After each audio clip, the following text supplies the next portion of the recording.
There's something about Israel that makes people uncomfortable, and it's not what they say it is. They'll point to politics, settlements, borders, and wars. But scratch beneath the outrage, and you'll find something deeper. Discomfort not with what Israel does, but with what Israel is. A nation this small should not be this strong. Period. Israel has no oil, no special natural resources. A population barely the size of a mid-sized American city. They are surrounded by enemies, hated in the United Nations, targeted by terror, condemned by celebrities, boycotted, slandered, and attacked. And still, they thrive like there's no tomorrow. In military, in medicine, in security, in technology, in agriculture, in intelligence, in morality, in sheer, unbreakable will. They turn desert into farmland. They make water from air. They intercept rockets in midair. They rescue hostages under the nose of the world's worst regimes. They survive wars that were supposed to wipe them out and win. The world watches this and can't make sense of it. So they do what people do when they witness strength they can't understand. They assume it must be cheating. It must be American aid. It must be foreign lobbying. It must be oppression. It must be some dark trick that gave the Jews this kind of power. Because heaven forbid it's something else.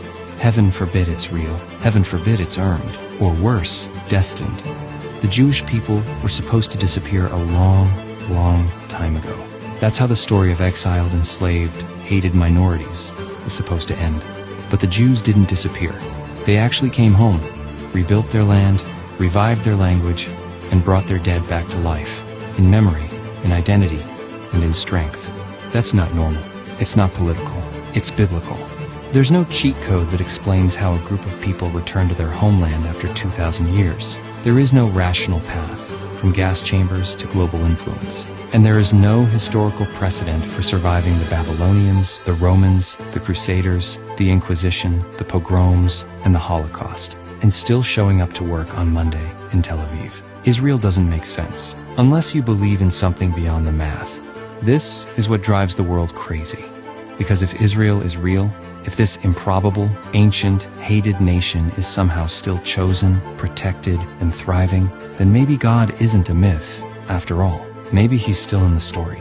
Maybe history isn't random. Maybe evil doesn't get the last word. Maybe the Jews are not just a people, but a testimony.